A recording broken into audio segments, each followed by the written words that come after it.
ಎಲ್ಲರಿಗೂ ನಮಸ್ಕಾರ. ದಿನೇಶ್ ಬಾಂಧವ್ಯ ಮಾತಾಡ್ತಾ ಇದ್ದೀನಿ. ಇವತ್ತು ನಾವು 13ನೇ ದಿನದ ಪಾದಯಾತ್ರೆ ಕೈವಾರದಿಂದ ರಾಯಲ್ಪಾಡುವವರೆಗೆ ಮುಗಿಸಿದ್ದೇವೆ. ಇದು ನಾವು ಈಗಾಗಲೇ 600ಕ್ಕೂ ಹೆಚ್ಚು ಕಿಲೋಮೀಟರ್ಗಳನ್ನು ಕ್ರಮಿಸಿದ್ದೇವೆ. ನಾವು 200ಕ್ಕೂ ಹೆಚ್ಚು ಪಾದಯಾತ್ರೆಗಳು ತಿರುಪತಿ ಪಾದಯಾತ್ರೆಗೆ ಹೊರಟಿರುವುದರಿಂದ ನಮ್ಮೆಲ್ಲರಿಗೂ ತಿರುಪತಿ ತಿಮ್ಮಪ್ಪನ ದರ್ಶನದ ಭಾಗ್ಯವನ್ನು ಕೊಟ್ಟವರು ನಮ್ಮ ಗುರುಗಳಾದಂತಹ ಲಕ್ಷ್ಮೀನಾರಾಯಣರಾಯರವರು. ಸುಮಾರು 17 ವರ್ಷದ ಹಿಂದೆ ಹೀಗೊಂದು ಕಲ್ಪನೆಯಾಗುತ್ತೆ.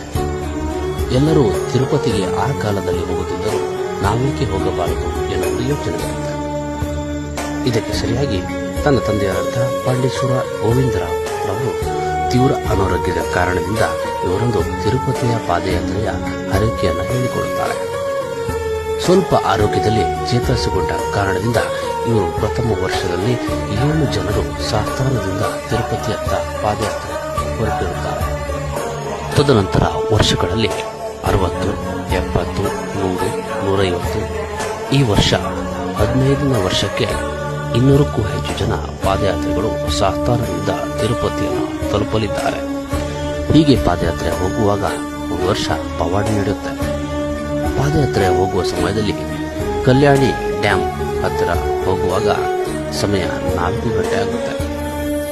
ಎಲ್ಲ ಪಾದಯಾತ್ರೆಗಳು ಶ್ರೀವಾರಿ ಮೆಟ್ಟಲ್ ಮುಖಾಂತರ ಹೋಗುವುದರಿಂದ ಶ್ರೀವಾರಿ ಮೆಟ್ಟಲನ್ನು ಸಂಜೆ 6 ಗಂಟೆ ಹೊತ್ತಿಗೆ ಮುಚ್ಚುತ್ತಾರೆ. ಇವರು ಕಲ್ಯಾಣಿ ಡ್ಯಾಂ ಬಳಿ ಕುಳಿತಿರುವಾಗ ಇವರಿಗೆ ಒಬ್ಬ ವ್ಯಕ್ತಿ ಸಿಗುತ್ತಾನೆ. ಕಾಡು ದಾರಿಯನ್ನು ತೋರಿಸಿಕೊಳ್ಳುತ್ತಾರೆ. ಆತನ ಹೆಸರೇ ಗೋವಿಂದ. ಆ ಸಮಯದಲ್ಲಿ ಆತ ಕಾಡು ದಾರಿ ಮುಖಾಂತರ ಶ್ರೀವಾರಿ ಮೆಟ್ಟಲು ತಲುಪಿಸುತ್ತಾನೆ. ಆಗ ಸಮಯ 6 ಗಂಟೆ ಆಗಿರುತ್ತದೆ. ಆಗ ಅವರಿಗೆ ಅಲ್ಲಿರುವ ಸಿಬ್ಬಂದಿಗಳು ಬೆಟ್ಟ ಹತ್ತಲು ಅವಕಾಶ ನೀಡುವುದಿಲ್ಲ. ಆಗ ಈ ಸಮಯದಲ್ಲಿ ಶ್ರೀ ಗೋವಿಂದನನ್ನ ಪ್ರಾರ್ಥನೆ ಮಾಡಿಕೊಳ್ಳುತ್ತಾರೆ. ಇವರ ಜೊತೆ ಇವರ ತಮ್ಮ ಶ್ರೀಧರ್ PS ಮತ್ತು ಶೇಷಗಿರಿ ನಾಯಕ್ ಜೊತೆಯಾಗಿರುತ್ತಾರೆ.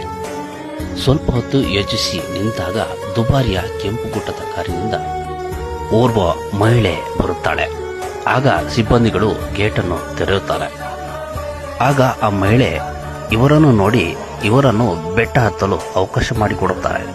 ಸ್ವಲ್ಪ ದೂರ ಹೋದಾಗ ನೀರು ಬಾಟಲಿ ಮತ್ತು ಹಣ್ಣನ್ನು ಇಡುತ್ತಾರೆ.